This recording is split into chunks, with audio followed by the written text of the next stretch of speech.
Muito prazer, né? Como já foi me apresentado, né? Eu sou da igreja de Cascavel, da Central, né? Agora estou no cargo aí de diretor jovem e também estou auxiliando o nosso distrital de jovens, que é o Lucas. E já fui ancião da igreja e tem algo que eu amo, que eu nunca deixo de ser, é professor da classe de jovens. Gosto bastante e continuo aí nessa função. O tema, né, que eu escolhi para hoje, para essa madrugada, sempre que eu tenho a oportunidade de falar para novos irmãos, para falar para novas pessoas, eu gosto de falar sobre profecias, sobre as três mensagens angélicas, porque eu entendo que essa é uma necessidade da igreja, mas é uma necessidade da igreja global, distrito de Pacajus, de Cascavel, a nível mundial. Então, nós precisamos nos voltar para a profecia e entender o que está acontecendo ao nosso redor, né? No nosso planeta. Queria que os irmãos aí abrissem a Bíblia em Apocalipse, capítulo 14, para a gente iniciar o nosso tema de hoje. Apocalipse, capítulo 14. A partir do verso 6, nós vamos ler a primeira mensagem angélica ou a primeira voz, tá bom? Diz o seguinte: Vi outro anjo voando pelo meio do céu, tendo o evangelho eterno para pregar aos que se assentam sobre a terra, e a cada nação e tribo e língua e povo, dizendo em grande voz: Temei a Deus e dai-lhe glória, pois é chegada a hora do seu juízo, e adorai aquele que fez o céu e a terra e o mar e as fontes das águas. Vamos parar aí, tá? A gente vai ler uma voz de cada. Vamos tentar entender o que aqueles versos estão querendo dizer, e mais na frente a gente vai para outros versos, para a segunda voz, para a terceira voz. Irmãos, o verso 6 inicia dizendo que existe um anjo que está voando pelo meio do céu. Anjo na profecia significa mensageiro, ou uma mensagem que tem que ser pregada. Voando significa a urgência dessa mensagem. Por quê? Porque eu entendo, compreendo que nós não temos muito tempo. E Jesus e Deus, né, o nosso Criador e nosso Redentor, ele quer levar essa mensagem ao maior número de pessoas. Existe apenas um evangelho sendo pregado? Não, não existe apenas um. Existem vários evangelhos sendo pregados em várias igrejas diferentes. Você tem o evangelho que é pregado na igreja adventista, que para mim, né, eu já fui pentecostal, já fui de outras igrejas. Para mim, o evangelho apresentado na igreja adventista é o mais correto, é o coerente, é o que se aproxima mais da Bíblia Sagrada. E você tem outros evangelhos sendo pregados em outras igrejas. Se eu sair da minha casa e ir para uma igreja A, ela vai dizer que tem a verdade. Mas se eu virar a esquina, for em outra igreja, essa igreja também vai dizer que tem a verdade. São cerca de 40 mil igrejas diferentes, denominações diferentes, pregando e afirmando que tem a verdade. Mas só um tem a verdade. Só um evangelho é o correto. Então, por isso, o anjo voando, porque essa mensagem precisa ser pregada com urgência. Mensagem de salvação, mensagem de arrependimento. Muitas igrejas, né, usam a teologia da prosperidade como o seu carro-chefe, colocando todas as expectativas aqui nessa terra. Você vai ter um carro, você vai ter uma casa, você vai ter isso, você vai ter aquilo. Mas e a vida futura? Mas e o porvir, e o céu? Por que que eu não sou alimentado do céu? Por que que eu sou só alimentado dessa terra? Então, são situações que a gente percebe que o evangelho verdadeiro, o evangelho de Deus precisa ser entrado, precisa ser pregado, tá bom? E que mensagem é essa?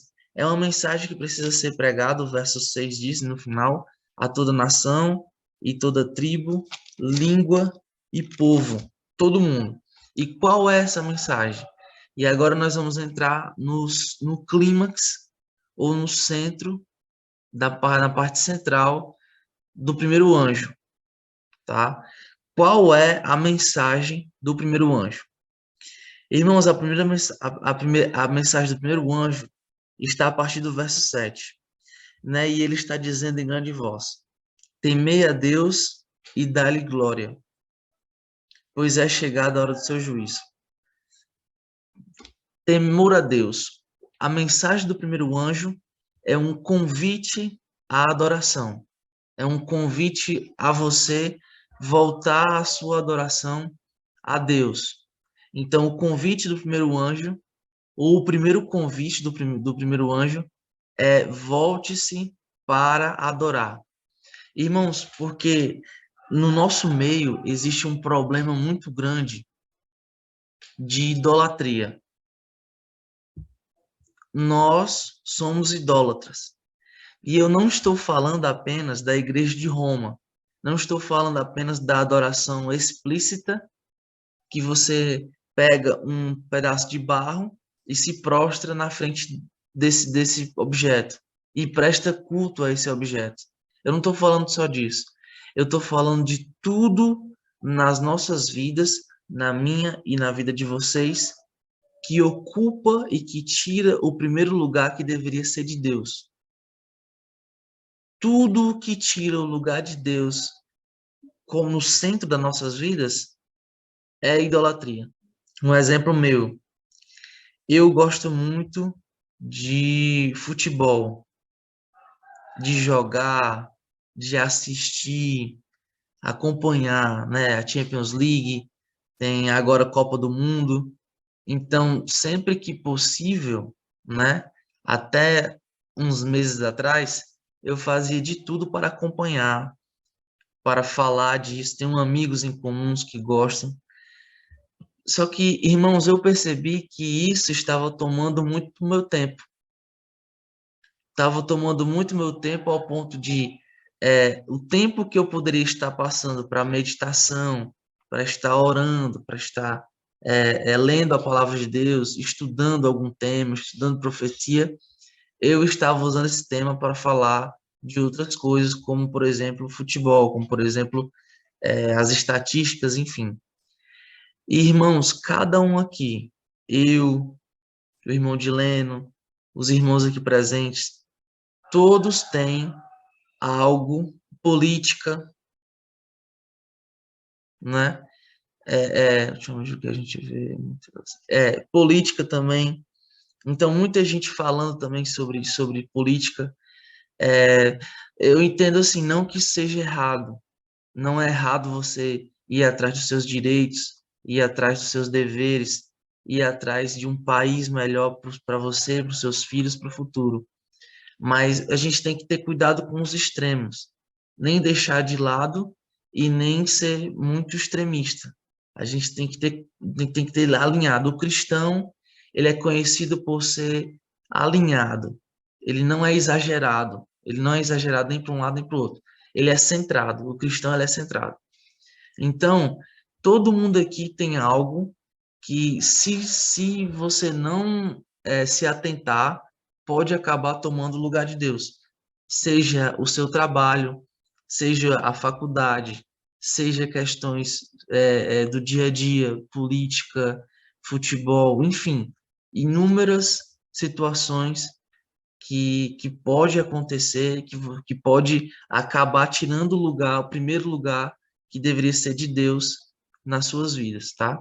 Então, a mensagem do primeiro anjo é temer a Deus, temam a Deus e dar-lhe glória, pois é chegada a hora do seu juízo. E aí eu comentei um ponto interessante, e até uma curiosidade. Irmãos, a profecia, ela sempre vai usar, ou pelo menos na maioria das vezes, um termo do presente para explicar algo do futuro, não é? O, tem, a frase que está aqui é o seguinte: pois é chegada. E aí eu fiz uma pergunta lá, a mesma pergunta que eu vou fazer aqui. No tempo de João, já tinha começado o juízo? No tempo de João, já tinha começado o juízo? Não. Nós aqui sabemos, nós aqui já estudamos, inclusive um dos estudos bíblicos que a gente faz, né, um dos temas, a gente sabe que o juízo começou em 1844 da nossa era cristã. Mas João usa um termo, né, do presente, pois é chegada, para explicar algo do futuro. Quer outro exemplo? No verso 8, a mesma coisa. Seguiu-se outro anjo dizendo, né, o segundo dizendo, caiu, caiu a grande Babilônia. Irmãos, Babilônia nem tinha sido criado ali no primeiro século.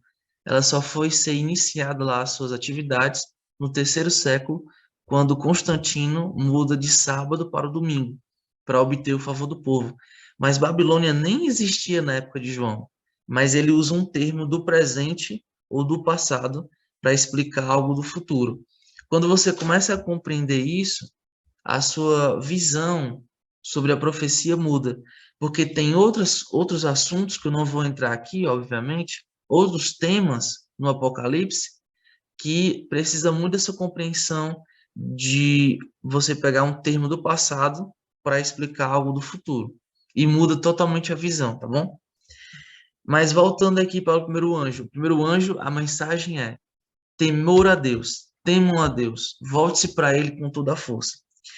E o segundo convite do primeiro anjo é também uma lembrança, uma recordação ao dia de sábado.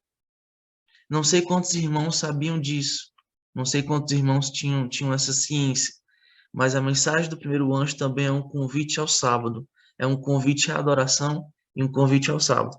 O finalzinho do verso diz assim: e adorar aquele que fez o céu e a terra e o mar e as fontes das águas.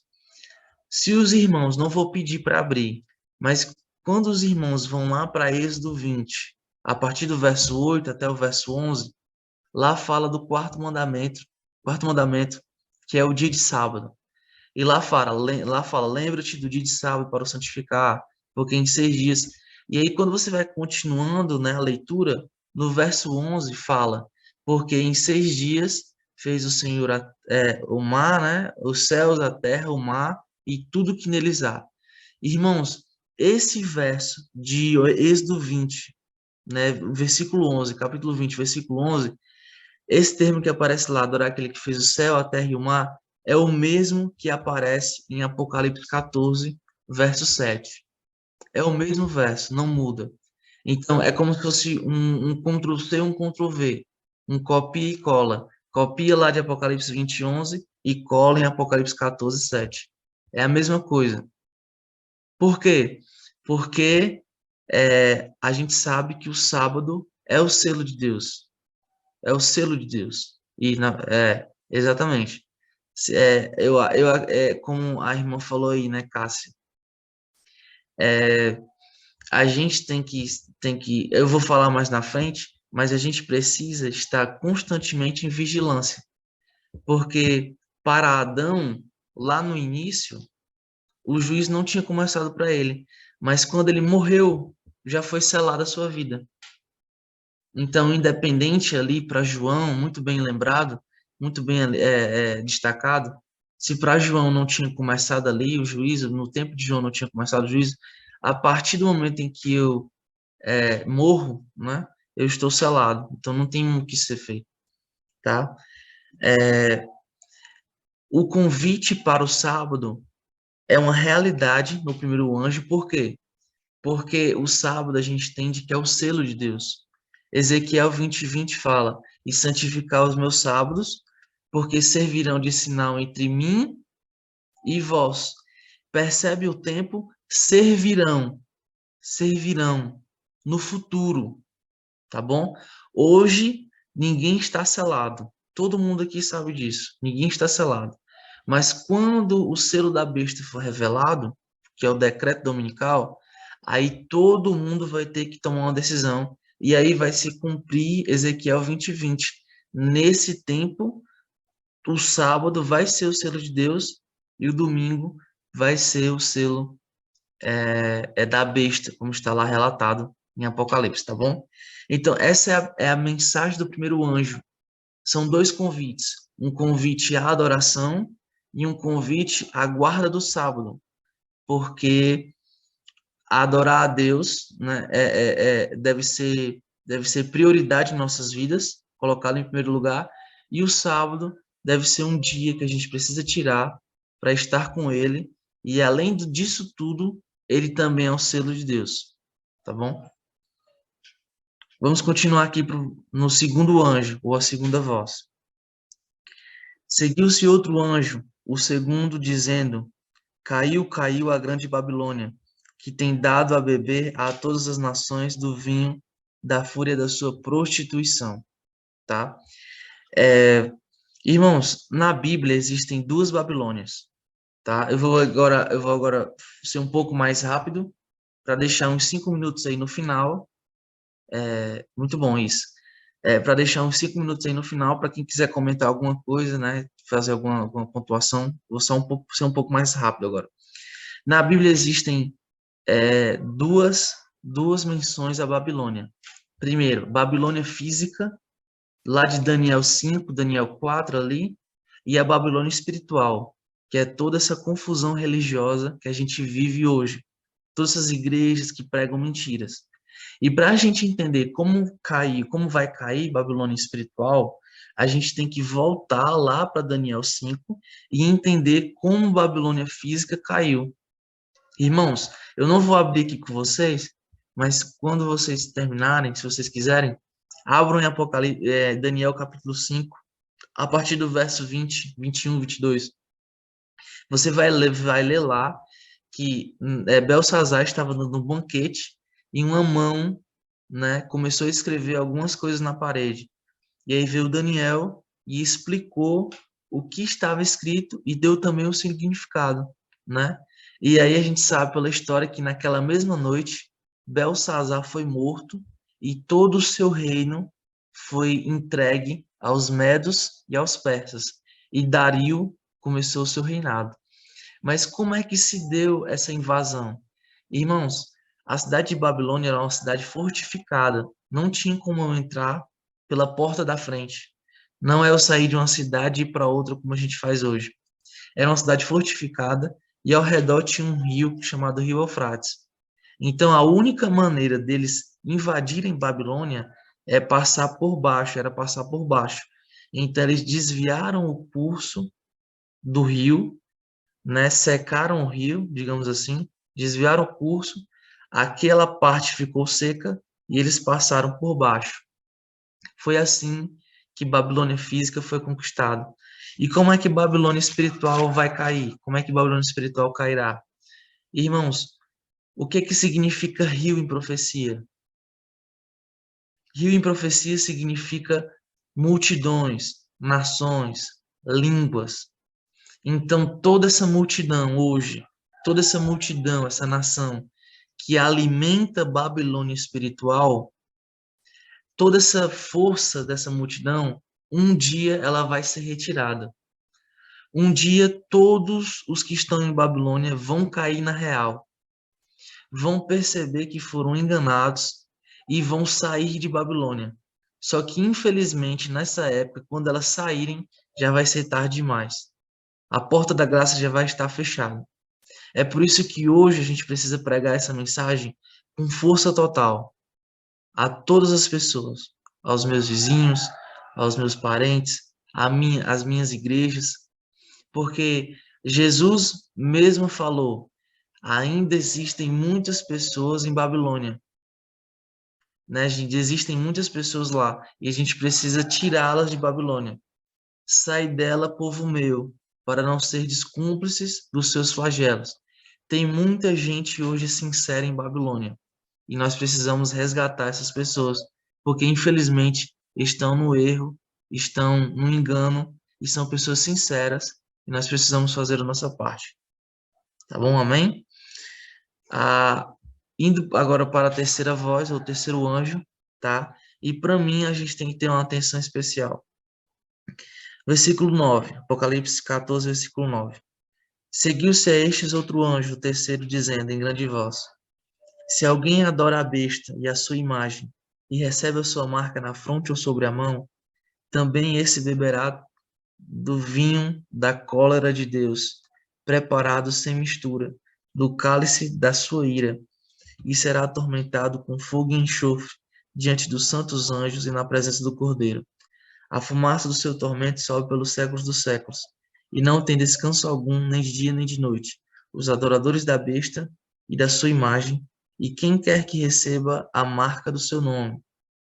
Aqui está a perseverança dos santos, os que guardam os mandamentos de Deus e a fé em Jesus. Lembrando que esse verso 12 é a identidade do adventismo, é a identidade do adventista. O adventista, ele guarda os mandamentos, não 8, não 9, mas ele guarda os 10, e ele tem o testemunho de Jesus, que é a fé em Jesus, que, de acordo com Apocalipse 19, verso 10, é o espírito de profecia.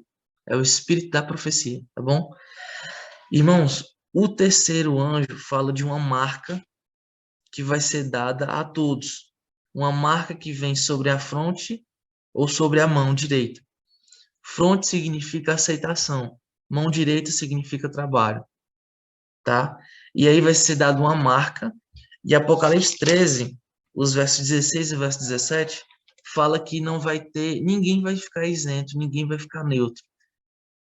Vai ser dada essa marca a todos, né? A ricos e pobres, livres e escravos, homens e mulheres, todos, para que não possam nem comprar e nem vender, senão é somente aquele que tem a marca sobre a mão direita ou sobre a fronte.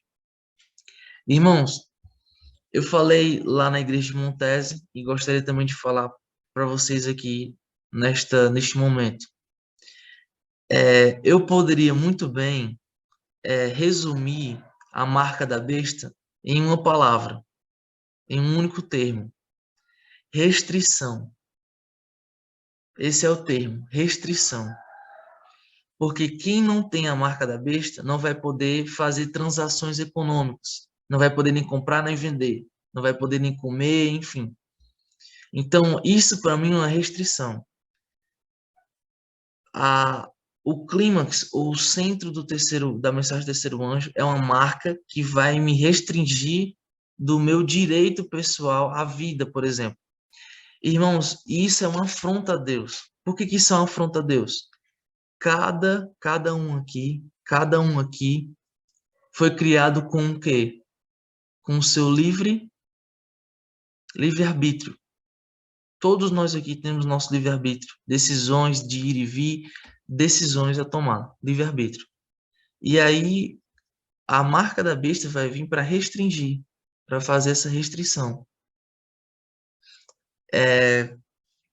E eu entendo hoje, irmãos, para finalizar, para a gente partir aqui para os comentários, se alguém quiser falar alguma coisa.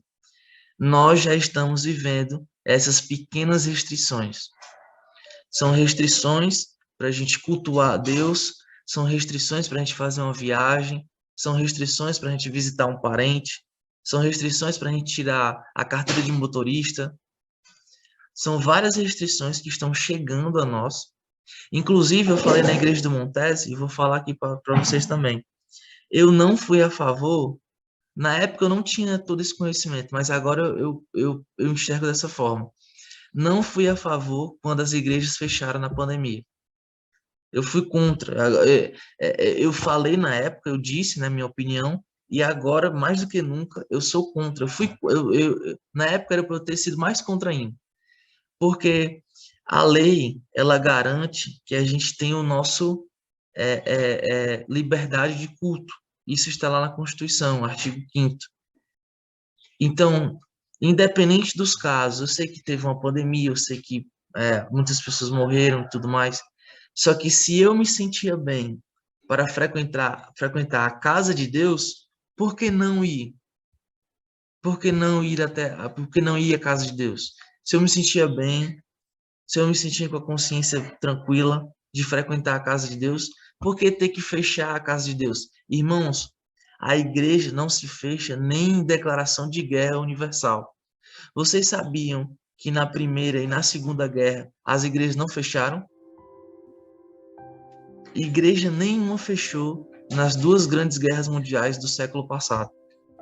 Não fechou. Então, igreja não se fecha nem em declaração de guerra, tá?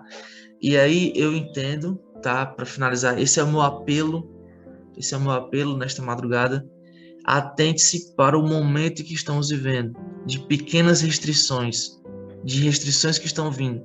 Porque eu penso que se a gente não se atentar, se a gente não acordar, quando vier a restrição maior, que é o sábado e o domingo, né? É a questão do sábado e do domingo, a gente infelizmente não vai ter forças para ficar de pé e para lutar contra o sistema. Porque o cristão, eu fico pensando que o cristão ele tem que ser igual ao João Batista. Lembra de como é que o João Batista falava? Raça de víboras, na frente dos fariseus. João Batista não tinha medo de falar. João Batista não tinha medo de dizer a verdade. E nós hoje temos que ser João Batistas. Na minha igreja, na sua igreja.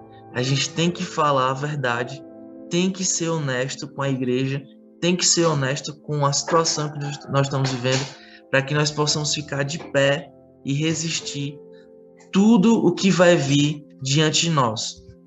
Tudo, sem exceção, tá? Então, resumindo, a mensagem do primeiro anjo, adoração a Deus e a guarda do sábado. Segunda mensagem do anjo, né? Segunda mensagem angelical, vai cair a grande Babilônia. É mais para o futuro, mas tem muita gente sincera lá e a gente precisa resgatar essas pessoas. E a terceira mensagem é a marca. Então vamos nos atentar para isso, vamos nos atentar para a situação. E só para finalizar, tudo isso tem que acontecer, tudo isso vai acontecer, mas por um objetivo maior, por uma glória maior, por um ideal maior. E que objetivo é esse? A volta de Jesus. Então, para Jesus voltar, todas essas coisas têm que acontecer, as profecias têm que se cumprir por completo, 100%, mas a gente tem que fixar os nossos olhos na volta de Jesus, almejando esse dia e se preparando com todo o amor, com toda a esperança para o retorno do Mestre. Oremos. Senhor nosso Deus, muito obrigado por mais um dia de vida que o Senhor nos deu, mais uma vez o Senhor nos despertou. Obrigado porque o Senhor deixou as profecias na Bíblia, em especial o livro do Apocalipse, que é um livro rico em conhecimento, é um livro rico em questões sobre o futuro. E nós sabemos aqui, cada um aqui sabe, que nós estamos vivendo nos últimos dias, nos tempos finais da história desse planeta. E, Senhor, queremos nos preparar, queremos estudar ainda mais, queremos estar preparados para quando esse dia chegar.